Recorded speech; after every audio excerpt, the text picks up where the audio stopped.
Hi, Alissa. Hey, Katy. Welcome to episode 336. The first 3 years no one talks about, finding realtor confidence, are you too sensitive to be in real estate, finding tough skin. These are all topics that are up for running for the title. Okay, great.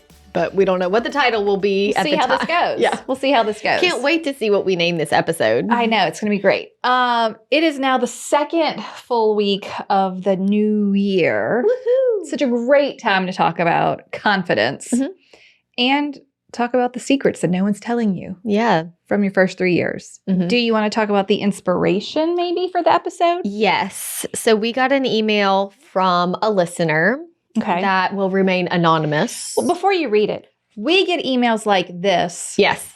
all the time. This was like the 10th email. Yeah, we're not picking on this person. No, but I thought her email was well written and covered several things that the newbies email us. Yes. You ready? I'm ready now. Okay, so here is her email. Alissa and Katy, I'm struggling a little bit and felt like I needed to get your input because I trust you and your opinions. I got licensed in 2021, but I did not start actively using my license full time until March of 2024.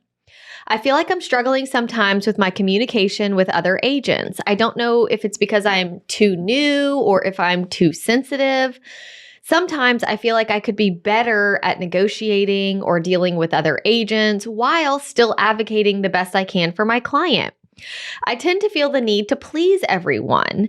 Is this something I just need to practice and get more experience in? Did you ever struggle with this? Am I overthinking it? Am I too sensitive? Help! That's a lot of questions. Help! Help! I mean, no, I don't think you're too sensitive. Yeah, you know, my first thought was I always remember this one particular time. I had been in real estate for like 2.5 years at this point, and I had something terrible happen, which of course I can't even remember now what it was. I have no idea what it was. Yeah. And I went and sat in my broker's office and I just told her, I'm like, this is what happened. And the first thing she did was she looked at me and was like, you told me that whole story without crying. And I was like, I'm getting stronger. Yeah, you do develop thicker skin. You do. And another thing that I appreciated about her story is she said she was licensed in 2021, but acknowledges that she did not go full time until 2024. Yeah, just because you had your license at X time and now it's been however many years, doesn't mean you got that many years of experience, right? There is a difference between working full-time or even just having a certain number of clients. The more times you work with different people through different transactions, the more experience you will have. Yes. So I just hit, remember, my big milestone, which was 400 transactions that I'm so proud of. And I've had my license 20 years. You've had your license 14 years and have done far more transactions than I have. Sure. So in theory, you have more experience than me. The years don't matter. No. The years don't matter. It's the number of times you've gone through the process that gives you the experience. Yes. And, you know, we always say, yes, it takes 3 years, but the clock doesn't start until you're doing what you're supposed to be doing. Right. So if you have been part-time or halfway doing it, no systems in place, no database. If you don't have a database at all, your clock hasn't even started yet. Your 3-year timer has not truly begun. Yeah. You know, it takes 3 years of really working, figuring it out, finding your voice, finding what works, making mistakes. Yeah. I have certainly made mistakes. Even still do at times, today. You know? Yeah. So those first 3 years are super hard. Yeah. If you're a newer agent and you feel overwhelmed or unsure what you should be doing next, you're not alone. Agent Systems 101 is my step-by-step course that helps agents build a consistent, professional, and profitable business without adding more to their plate. If you're tired of guessing or feel like you're behind, this course gives you the exact systems, templates, and workflows you need to confidently run your business from first client contact to post-closing follow-up. You'll walk away with a clear plan, done-for-you tools, and the confidence to show up like the expert you're becoming. I'm live teaching the class starting January 21st at 10 a.m. Central and would love to see you there. Sign up at hustlehumblypodcast.com/courses.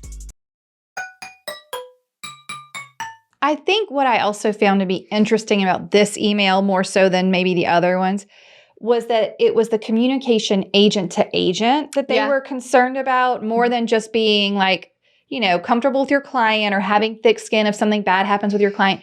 It's the way other agents are receiving you as a newer agent and the way you are dealing back. Like, she wanted to just make everyone happy, but was realizing maybe that wasn't always in the best interest of her client. Yeah. Like, just because the other agent yelled at you doesn't mean you give up your client's negotiating position or give away your client's money or give away your money, God forbid. Like, sure.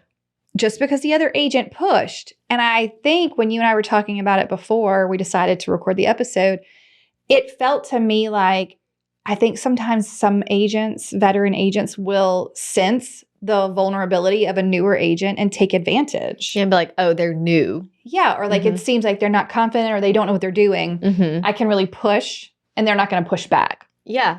And agents will test you, whether they're veterans or not. I think they will test. Like, how much can I push you? Like, will you just cave?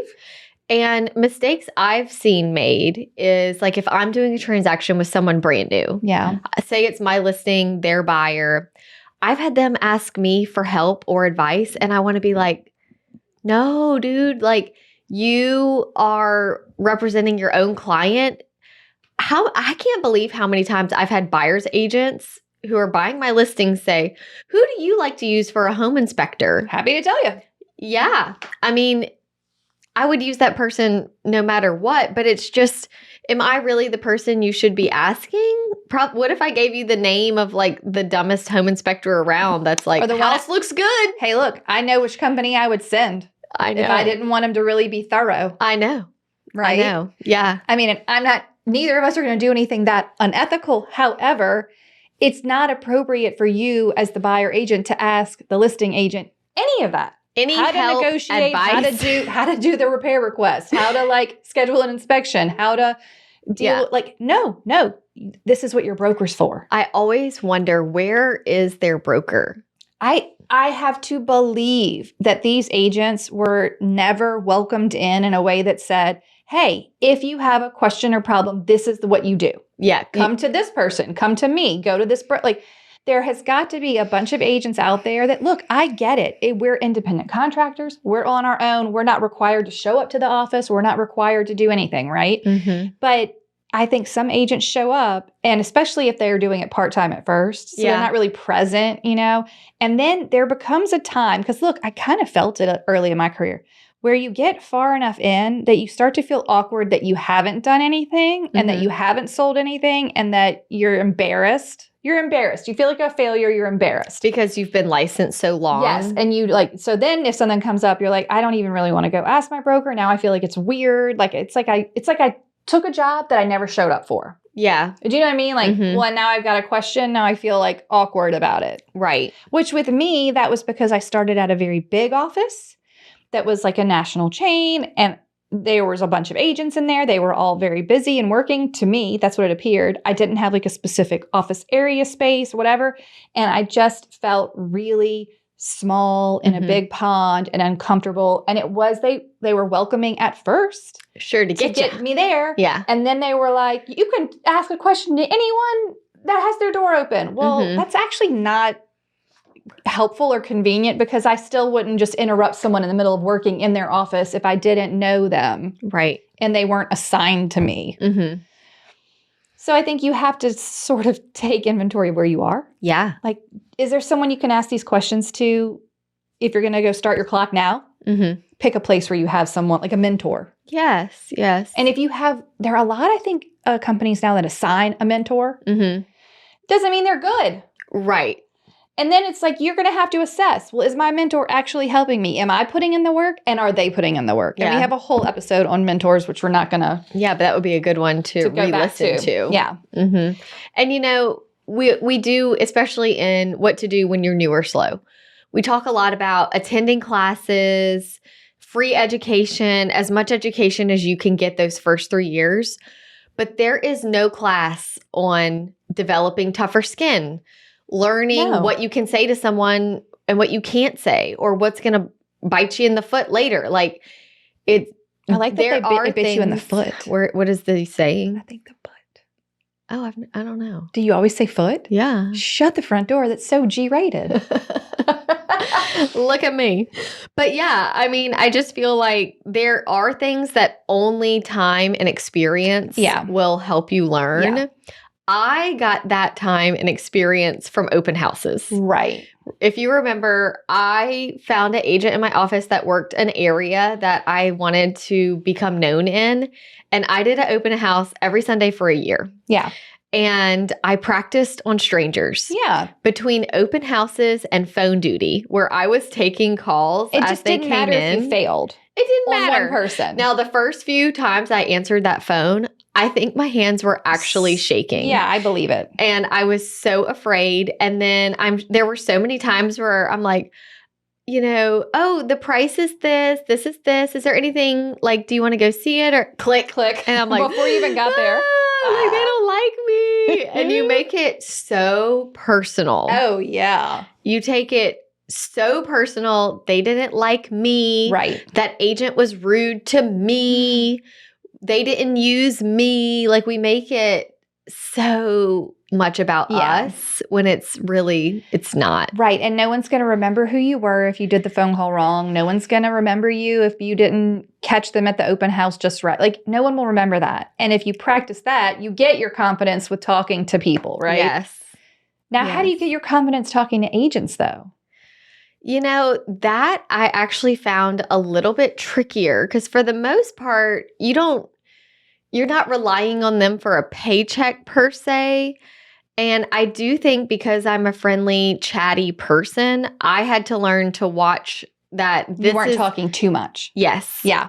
Like, this isn't, yes, it's exciting. Y'all are working together, but like, this is still my client. You have to play most of the cards close to the vest. Yes. Then decide what you can share. Mm-hmm. Okay. I think also with an agent-to-agent situation, here's my best tip. We have gotten quite a lot of feedback of agents who were brand new that used the email templates and blew away veteran agents, their broker, the lender, the title company, anyone else that came across them in that transaction.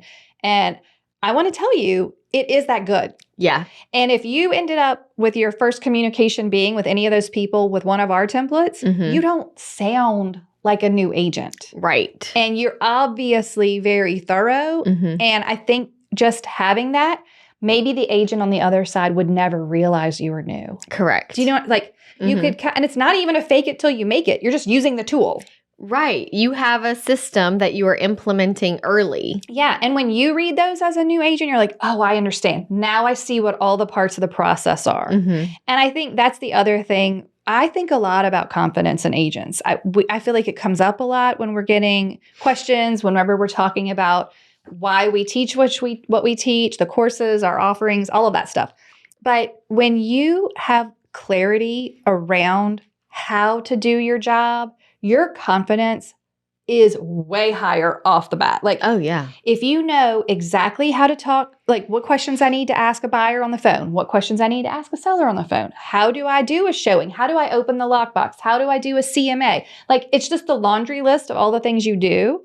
As soon as you figured out how to do them, whether you had a client or not, your confidence is way higher than just the brand new agent that's like, I'm not even sure what I'm supposed to do now. Yes. I remember I had gone to a class at my office that they had brought in a mortgage lender. And the mortgage lender was just basically educating us on being comfortable talking about money and learning about different loan programs out there, 100% financing options. That's where I learned about rural development. Okay. I kid you not, I went to that class on a Wednesday. That Saturday, I had gotten invited to a friend's house to watch a Super Bowl. I'm there. I don't know a ton of people there, but I hear this girl next to me talking about how her rent just went up again. And part of me, I don't know. It was so fresh from that class. And I said, have you thought about buying? And she was like, girl, I'm a single mom. There's no way I could buy a house. And I said, you might be surprised. If you want to, I said, there are programs out there that have 100% financing. If you don't have a lot of savings, you want to keep your cash on hand. And then I remembered her telling me, you know, when you buy a house, your mortgage skips a month. Yeah. So you have some buffer to get out of your lease, pay rent, and hopefully not pay your mortgage and your lease at the same month. She was like, that's very interesting. And you could tell she was like thinking. The wheels were spinning. And I was like, look, I'm just going to add you on Facebook. If you want to chat about it later, like just reach out. She reached out that Monday and said, hey, I met you at the party, wanted to see your thoughts about getting together and talking about this loan option. So she comes in, we meet with the lender, and she's approved. And it was a tight budget. She was approved for more, but to get her monthly note less than where she was renting, we had to stay at a very low number. And we found the like cutest little house, and it was in the area that was 100% financing. Yeah. And I do remember, just a side note of what I feel like you can and cannot tell agents. So we made the offer, and I told the agent, and I said, listen, this was like my first deal ever. The very first one? Yeah. Oh, wow. Yeah. Like I had no confidence. I was just figuring it out. I said, listen, I know that we asked for a lot of closing costs. This is actually all of it. The reason is because she does not have savings. Right. That's why we're doing the 100% RD. If the closing cost is not covered, we will have to move on. I just want to give you that information. I'm not bluffing. I'm not trying to, intimidate. I'm just letting you know the reality of my situation. Yeah. So they ended up countering, and I think they countered like $1,500 over the list price. Okay. And didn't change anything else. Right. Kept the closing costs, all of that. So I go back to her, and she's like, these numbers work. I mean, $1,500 changed her monthly note, nothing, So we accepted. She had a housewarming party at the end. We closed, and she invited me. And I have sold so many houses to her office people. Oh, right. From the meeting party. Them when I went to the party, she was the only one I knew. Yeah. I knew nobody else. And of course, she's like, this was my agent. Yes. And I remember one of them calling me and being like, if she can do it, so can I. I can do it, right? And I was like, yeah, like let's get together and talk about it. But it was funny how after my first closing, I just went, I got this. Yeah. Like I get it. Yeah. I understand. I had a few, of course, calls to the broker during due diligence, negotiating, but the lender knew I was new and was watching me like, look, I got you. I'm not going to let your client do anything on the loan side. Right. But it's like every time you have a transaction, it just grows. And that's not something any class can teach you. No. But it just takes some time and education. Like if I hadn't known about that loan program, I don't think I would have spoke up at that party. Right. And you just learned that at a class. You didn't have a client in mind for it. No. You just learned it. Yeah. The more information you get, the better off you are. Yeah. I remember my very first closing, whenever they sent the settlement statement to check before, or they just sent it before closing, right? And my broker was like, this is now I have moved to a very small company with like 5 agents. And I'm like really. So you didn't close anything at the big one? No. No. I was there 3 months. Nothing happened. My first closing came 3 months later after I was at the new company for 3 months. So I was 6 months in. Yes. No check. That's about, I think my first closing was like 5 months after I started. That seems pretty accurate. Yeah. Even for both of us who were full time. And my broker told me basically the 3-year rule. Yeah. Like it takes 3 years to get your business going. Your first year, you need to be prepared financially to make no money. Yeah. And if you do, we will celebrate. Right. But she was just setting me up. She was under promising. Yeah. So my first closing comes up and they send the settlement statement and my broker's like, okay, well, you need to check it. I'm like, check what? What do these numbers mean? These columns look weird. I don't know what half of this means. So then she walked me through and she's like, oh, I don't know about this closing cost number, seems wrong, blah, blah. I'm like, how did she even know? Right. But it was important for me to see someone else do it. And that's how I learned. And I think that we have to seek that out. Like we can't just hide and hope that it's going to be okay.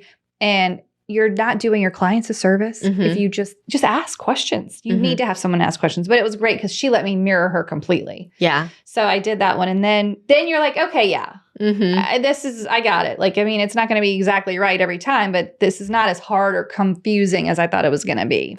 I think so many agents think when they're new, I know I did, like I have to get my blazer and I have to look the part. Yeah, but that's not the answer at all. The answer is calling a title attorney and saying, hey, would you mind going over a closing disclosure with me and explaining it to me so I don't look dumb at the table? Yeah. You know, what you need to be doing is having a checklist of this is all the things that have to happen during a transaction. Are you following the checklist? Like getting the basics down so that you know what is supposed to happen. What am I supposed to be doing? Right. That way, at least if you, so like for instance, we have our checklist, right? Yeah. If you're new and you're listening, you're like, oh God, I don't have a good mentor. I don't have a good broker. I don't really have anyone to turn to, but I need to figure this out right away. Go get our checklist. And then it's like, if you don't know what those things on the checklist are, now at least you know what questions to ask. Yes. Now I need to, I'm not sure how to order a termite inspection. Yes. I'm not sure when does this happen? Like, I'm not sure. But if you don't even have the list, you don't even know. You don't know what you don't know. You're flying completely blind. You do not know what you do not know. Let's talk a little bit about, is there any other advice you would give to the person, our sweet friend? You know, the biggest thing was remembering it's not about you. Yeah. When the agent is maybe sharp or, you know, let it roll. Let it roll off, because the more that we are down on ourselves, that inner voice, you literally shrink yourself. Yeah. And that is going to show as well. So, for sure. Reminding yourself not to take things personal, whether you're dealing with other agents or a client or someone at an open house, you just have to not let it stick on you for too long. Yeah. Feeling like something might slip through the cracks in your transactions? Not anymore. We've got you covered with the Hustle Humbly Buyer and Seller Transaction Checklist. They walk you through every step from pre-listing or pre-offer all the way to post-closing. These checklists can be used however you need. Uploaded to your CRM, a transaction management software, your Trello, or even handed to an office admin or your assistant. So you stay organized, deliver consistent service, and never miss a beat. Whether you're brand new or a seasoned pro, these checklists help you work smarter, not harder. Get yours at hustlehumblypodcast.com/checklist to run your business with confidence and ease. We had an episode about confidence. Yeah. Episode number 146, which was confidence and self-doubt. Really good one to listen this week. Very pleased to say it's in the top 10. Oh, good. Of downloads. Okay.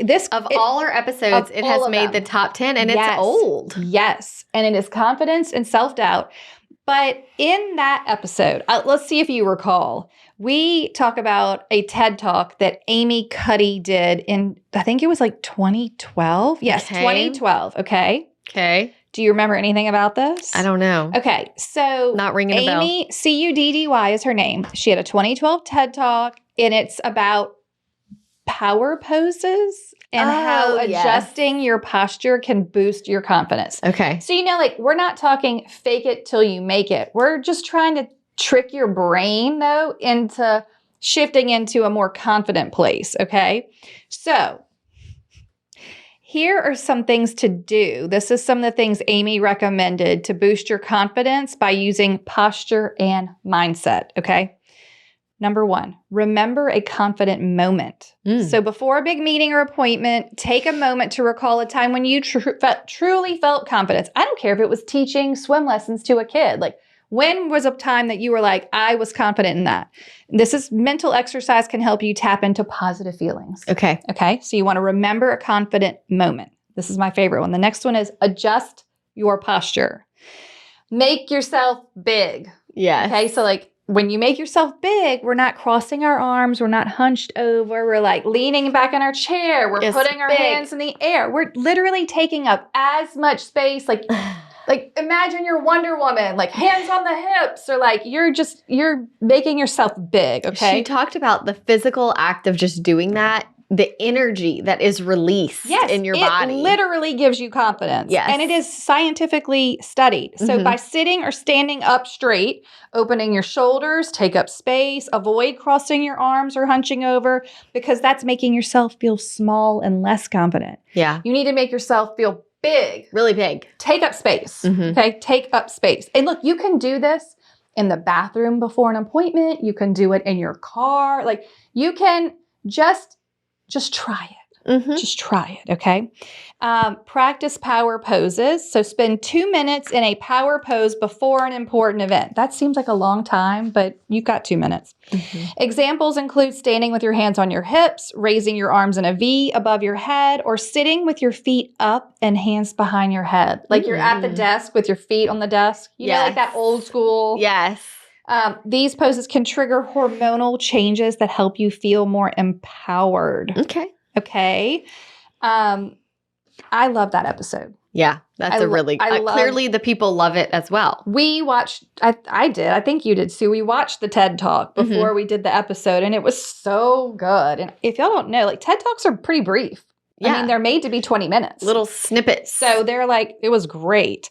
Okay. Anything else as far as advice for the confidence? I think also, because when you're working with other agents, sometimes new agents can also lean the opposite way. Yeah. And be like playing hardball or being too aggressive. And it can come off as just not cooperative or too rigid. You know, like, that's not the answer either. Yeah, it's a fine line. This pendulum is swinging, right? Yeah. It feels like we have to be careful about the advice we give, because I feel like sometimes people run with it in the wrong direction. Right. Like boundaries. Like boundaries are good, but you still have to be flexible and you still have to work. Right. You don't want to overshare with the other agent, but if there's important, helpful information, that's okay to give. And also just keeping the line of communication open in terms of, you know, being able to. Okay, so I just had a new agent who messaged me and was like, oh my gosh, I'm freaking out. I'm writing like my first contract, and the other agent is so funny and so nice and da-da-da-da-da-da. And I'm like, okay. Why are we freaking out about a funny, nice agent? Yeah, she's like, I'm just so excited. She's cracking me up. Like, she's, you know, I'm thinking to myself, and I asked who it was, and I'm thinking. You knew who it was. I'm like, you're like, fine. She's disarming you to take you down. Yes.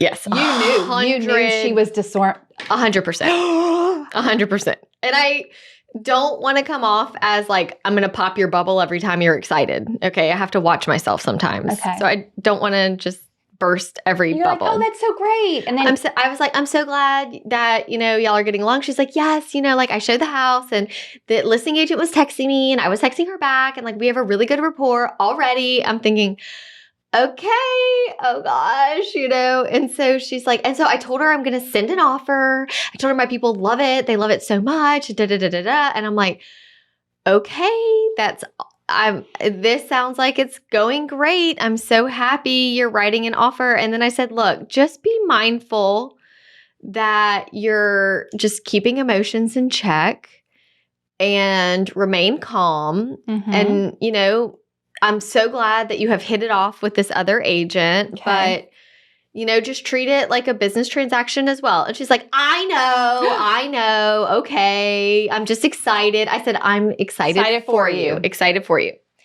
So they get under contract. She's texting me, oh my gosh, we're under contract. Da, da, da, da, da. I'm like, I'm so happy for you. And I don't know why I was just You just knew the shoe was about to drop? I don't know why I knew. Tell me who it was. Write it down for me so I know. So then... I need to put a face. Oh, yes. Okay. So then, she's like, I have scheduled inspections that I'm so excited. We can't wait. She's just over the moon because she has it under contract. She's thrilled. And the night before the home inspection, her client's like, I can't do this. Oh, dear. I can't do this. I'm panicking. Oh, no. I think we moved too quickly. I think I was just really excited. Yes, fair. Okay. I wasn't paying attention to things that maybe could be a concern, like the amount of parking or the this or that. Oh, no. And I let's pause here for that first. I think that's important too. Our job isn't to go into every single house and be like, this is amazing. This is so great. You love it. I love it. Like everything's wonderful. Everything's wonderful. I actually make it my job to say something bad about every house. I know. I just think it's, if you can point out some things before you even write a contract and remind them that it's not going to be perfect. Mm-hmm. If there's no reminder that it's not going to be perfect, when they get to the home inspection, they're like, whoa. You are about to have someone, a professional, tell you every single thing that is wrong with the biggest investment you've ever made in your life. Like, what a terrifying place to be. Yeah. So I try to be like, look, I know it doesn't bother you at all that there's no covered parking, but in this area, covered parking is sort of a normal thing. And it could be just tough when you go to resell it one day. So it's just something to think about. It's something to think about. Or... it looks like every single window is fogged. I don't know how much the seller's going to be willing to contribute, or the roof is this old, but it's probably not old enough to replace, but you might have trouble getting insurance. It's something we're going to have to work through. Mm-hmm. Yes, we need to be excited, but it is our job to not be the one on the emotional roller coaster. Yeah. Remember the analogy? Yes. What is it? Well, you're the roller coaster operator. Yes. You put them into the cars, you strap in there, put on their seatbelts, make sure their little bars are across. Then you hit the button and they go whee off on the roller coaster. Yes. And then when they come back, you have the brake. Yes. Like you're just on the side. You're just observing, smiling, watching them. You're running the coaster. You're running the coaster. You are not on the coaster. Not on the coaster. And in this situation, the coaster, everyone was on the coaster. And I was like, listing agent too. Yeah. Yeah. Yeah. And so 100%. I'm like, okay. So she calls me crying. Oh, no. I don't know what to do. They want to cancel. We haven't even had our inspection. I'm like, okay, you have to cancel your inspection if you can't get them to a good place. And we're going to have to figure this out. And she's like, I'm like, you have to call the listing agent and let her know that our sellers don't need to leave the home tomorrow morning. Right. And I was worried about her making this phone call. And she's like, I'm like, just listen, keep your words brief. Don't over talk. Just state the fact. My client has completely panicked. It came out of nowhere. I did not see any indication of this throughout this whole process. I have tried and there's nothing I can do to get them back. Mm-hmm. They want to cancel. Yeah. And that just needs to be the end of it. She's like, it'll be fine. I mean, me and the agent are like, we've had such great rapport. She's not going to mind. She's not going to mind. I'm like, I hear you. Best of luck with your conversation.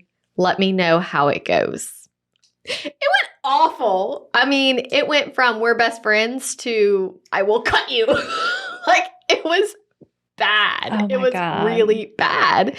And then, the listing agent is continuously calling. And I said, you don't need to answer anymore.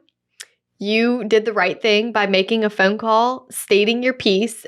There's nothing else that can be done. Oh, no. Just send the cancellation and just do what you have to do. Oh, no. But it was just such a rookie mistake in so many ways. Yeah. And I think because of how I was trained by my broker, it was always under-promising to me. So it's almost like I never had my hopes up. Yeah. It makes me think back to when I would meet agents who asked to meet for coffee dates. Mm-hmm. And the majority of them were in their first 3 years. And it wasn't going well. No. They were young. I was young. They were reaching out to me. Right. And what I found so much of the time was wherever they were, whatever brokerage or team, usually a team, they went in with just the completely wrong expectations. Yeah. This is going to be great. I can make as much money as I want to. Right. I just have to, I just go out and work and I make money. Yeah, don't just show up. And then when it didn't happen quickly, or when they got that first paycheck and realized how much was taken out of it, reality started setting in. And it was like, listen, and they're like, when I interviewed, they said I would make X amount of money, that I could make as much money as I wanted. You could. I'm thinking to myself, they never should have told you that. No. It needed to be, hey, this is hard. Right. It's a real job. You don't make money. If you get a paycheck that first year, let's celebrate. Right. I remember asking my broker, did you think I was really not going to get a paycheck my first year? She was like, no, I knew you were going to have at least a few closings that first year. She's like, of course, you'd be fine. She was like, but I wanted to prepare you. Yeah. No matter. She was like, it happens. You could go. She was like, now in our office, the way we train, I don't want you to go a whole year without. Right. But I want you to think about it. And I want you to be mentally prepared. Instead of, it took me 5 months to have my first closing. Excited. I was like, it took me 5 months and I got my first closing. Yeah. Very different frame of mind. Same situation. So what if you are one of these agents that is maybe at year 3 but is really just like this agent who messaged was really at the end of year 1, right? Yeah. Because they didn't really do it the first 3 years. What is the advice? What are the next steps? If you're one of these people who's like, oh, that's me. I don't feel confident.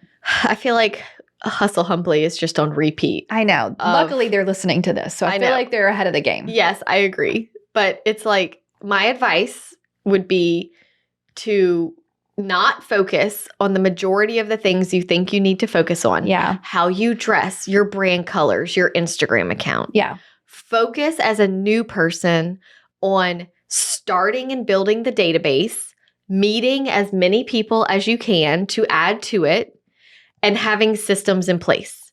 Yeah. Making sure that, if you are with a broker that offers you things like this, use it. Yeah. Don't spend money. Use the systems. Go to the training. Yeah. Usually they don't want to go to the training, and then the second they get their first client, they want someone to hold their hand the whole time. And they're calling and bothering every single agent that they know. For every detail. Yes. I know. It's so frustrating. I will say I would agree with everything you said there, except I would focus very specifically. Yes, obviously you need a database. And I think that falls in line with, there's the 3 phases of business, right? Attract, and then convert, and then whatever. Okay, but you need to actually have a system of what happens when the buyer calls. Yeah. What happens when you get the DM? Yeah. What happens when a seller says they want to meet you for a pre-listing appointment? Like, how do you do a CMA? How, I have heard an agent ask in a Facebook group how to do a CMA, and they were not a new agent. And I was floored. And they asked in a public Facebook group. Which just proves that, look, it's not that they have no shame. They do not know the difference about what you are responsible for knowing. You did not, because you finished real estate school and passed the test and got your license, you did not learn what you needed to know to actually serve a client. No. Period. You did not. You did not. So you can just throw that out the window right now. If you think you did, you were wrong. But you have to know the actual simple parts of the process. How do you open the door? What do you do if the lockbox doesn't work? What do you do while you're in the showing? What do you do while you're in the listing appointment? Like the literal step by step. If you don't know any of that, those are the classes you need to take. That's what you need to ask your broker, because it won't matter if you have a database 1,000 people deep and you're meeting all the people in the world. If one of them actually says to you, yeah, I would like to start looking at houses, and you don't know how to set up an MLS search or even check a property disclosure or schedule an appointment, what good are you? Right. What good are you? You have to actually know the parts of the process. By the time I had a real buyer and showed my first house and had to open that lockbox, I had opened a lockbox at least 20 times because of open houses. Yeah. So you were familiar. It wasn't like you're going to fumble your way through that. Yes. You had been. Mm-hmm. I went with my broker who was an active agent, and she would do a showing and I would be right there with her, or she would make me open the box, or we would go to closing together. Like, I didn't just wing it. Yeah. I had to learn it. Mm-hmm. You cannot trial and error your way through the first year or 2 or 3 on transactions and expect those clients to come back and use you again. Correct. And that is a really important fundamental piece of growing a successful business. It is repeat and referral. And I think that's an excellent point, that every client, sometimes agents want a client, and then they get a client, and then they just kind of fumble through it while they're still trying to get more clients. Yeah, hoping and it's to like, get paid. listen, you have a client. You need to do the best job for this person, because they are going to be your walking billboard, whether you do good or whether you do bad. They will tell their people, do not use that agent. Right. Even if it is as simple as at the end, they made a nice review on Google. Mm-hmm. That is like the springboard you need for credibility. You only need one client with one review to help you have some confidence for your next client. I don't think we should be looking, now that I know what I know, if I was a consumer, I would not want to be somebody's first transaction. I would, because the majority aren't treating it that way. The majority are treating it like, I'm going to figure it out with you. Instead of, I've gone to classes, I have support from my broker. I'm not going to put you in a situation that's going to harm your financial investment. Luckily, so many of us have kind friends and family who are like, I'll give you a try. Mm-hmm. You know, I'll help you get started. Oh, this is exciting times. Like, I mean, I helped my in-law, brother-in-law and sister-in-law. Like, that was one of my first transactions. Mm-hmm. But you don't want your people you know and you like and your family and your friends to be guinea pigs. Especially when you have no system. Yes. When you have no system. So there's just a lot to go into it. You want to serve well. Yeah. And to serve well, you need to be trained. You need to have systems in place, and you need to know what you're doing. And when you don't know what you're doing, you need to call the higher ups at your office and say, look, I want to make sure I handle this appropriately. What do I need to do? Yeah. You may never have gone through a negotiation before, because I keep going back to thinking about, well, how does this apply to the agent to agent? You know what I mean? Mm-hmm. Even if you've never done a negotiation before, this is your first transaction. If you really have all the systems in place, all the processes in place, you've got all your email templates set up, you know what's going to happen, that level of confidence will come out of you when you start talking to another agent. It just will, because you're like, I know what's going on. Yeah. Because the worst thing you're going to have to do is ask the other agent, well, I'm not sure how to do that. Oh, please don't do that. Don't do that mid-transaction. They do it all the time. I know. Oh, I've never done that before. Look, it's fine to be honest in a certain cases, but I get real worried when someone's like, oh, I've actually never done that before. And I'm like, you should never have told me that. Or you don't ask the listing agent for advice on how to write the repair request or something like that. Or could you just write that addendum for me? I've never done it before. No, that's when it's time to learn. I've never done this before. I need to seek out the proper channel for education and then do it myself. Yeah. There are agents, y'all, I just want to say, there are agents that get deep into this business, years and years, that are never good. Never. They never learned it. They wing it or they just simply don't do their job. Some of them I'm like, I can't imagine every one of my transactions going this way. Yeah. What a mess. I would hate real estate if I had no systems in place and every single transaction was just a disaster. A mess. I would hate this job. You'd burn out real fast. Oh, yeah. You'd burn out real fast. But when your systems are in place. We were talking about this the other day. It actually gets easier. Yes. It actually, it gets so much easier. They're like, well, maybe I have time to start a podcast. Or like, it gets so much easier the more and more you do it, because you're getting more and more proficient at it. Yeah. But if you never learn how to do it in the first place, you're not getting better at it. You're just winging it in a different way every time. We're just throwing spaghetti against the wall. But it does get easier. Yeah. It will get easier. Mm-hmm. And if you're not good with those first clients, they don't come back in year 3, because that's the whole point, right? If you get to year 3 to 5, then you start having the repeat referral. Mm-hmm. If you were not doing it right the first 3 years, you're not even going to get that. They're not coming back. No. Mm-mm. And that is definitely not what you want. In fact, you're hurting your business with every transaction. Yeah, because your reputation with other agents. Yep.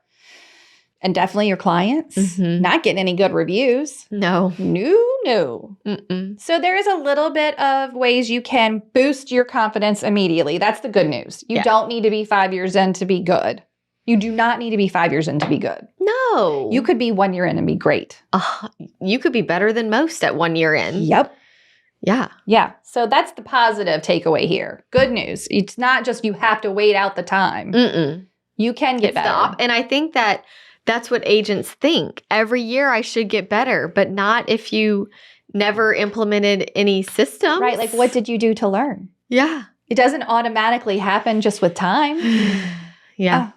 I think this topic is so important. Me too. I don't think that agents, and I definitely don't think that brokers think about it and talk about it enough.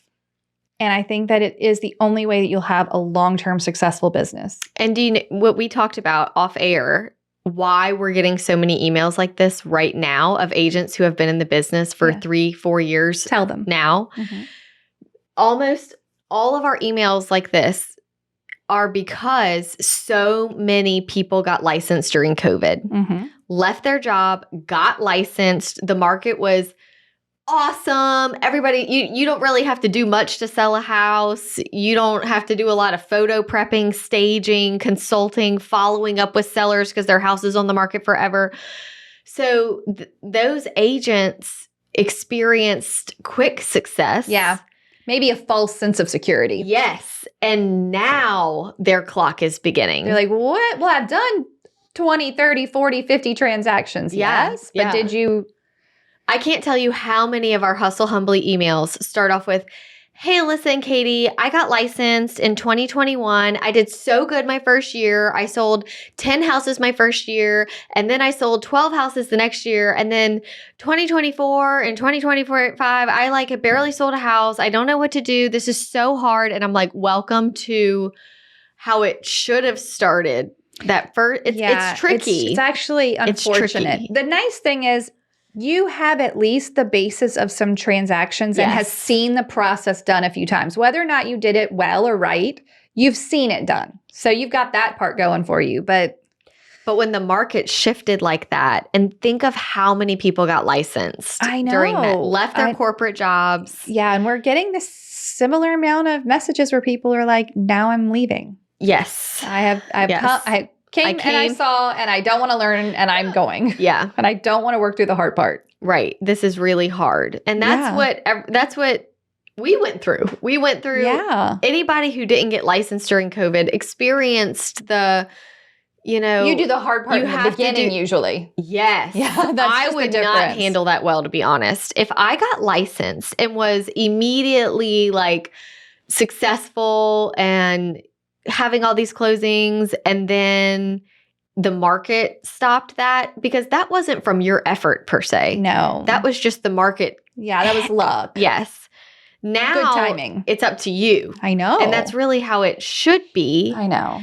And I also think that's why so many of my coffee dates were with agents who have always been on a team. Yes. They're so afraid to go solo because they started on a team with guaranteed leads or guaranteed this or guaranteed that, at the sacrifice of your freedom on how to run your business, at the freedom of your finances, at the freedom of your time. But even though they don't realize how much it could be different. Yeah. Because it's all they know. Right. Just like our COVID agent friends. That's all they know. It's all they know. So now all of a sudden it's like, and they're like, wait, am I not good at this? Yes. And it's like, that's what they think. Right. Maybe it's time to reassess. Yeah. It's not that you're not good. You just never had to work a database. You never had to meet new people. It was different. You never had a real system in place that you had to follow the checklist to the T. Yeah. You never had to do all these things. Yeah. And now the hourglass of 3 years has begun. Yeah. And to run it like a successful business. Mm-hmm. This is totally a tangent, but I think about it all the time. What? You see a brand new restaurant open and I'm like, oh my gosh, it looks so cute. We go eat there like one time. I'm like, that was so cute. It's so yummy. And then within 6 months, it closes. And my first thought, and I guess it's just because this is how my real estate journey went. My first thought is always, so they didn't even have enough in reserves financially to get through their first 2 years. Yeah. Like they didn't even have that's it. They were like, they must have. I want full success straight away. Right. Or I need it. I have to have it. I have to have it or we close everything. Yeah. And in my mind, that just blows my mind. I know. Like you have to plan ahead and treat it like a business or you will also close. For sure. Yeah. But there's so much good news. Yeah. But similar to my coffee dates, they were always disappointed that my good news was it just takes time. And do the work. And doing the work. This is really, I want to impress upon people, it's not just time. No. You must do the work. Yes. Because some of us are having these problems and they've been in it the time. And they've done the transactions maybe. You've got to do the work. Yeah. They're like, oh, really? I thought there was like a magic program you use. No, but I can at least give you a confidence boost with your power pose. Yay! Okay, good news. Let's power pose and you'll be on your way. Yeah.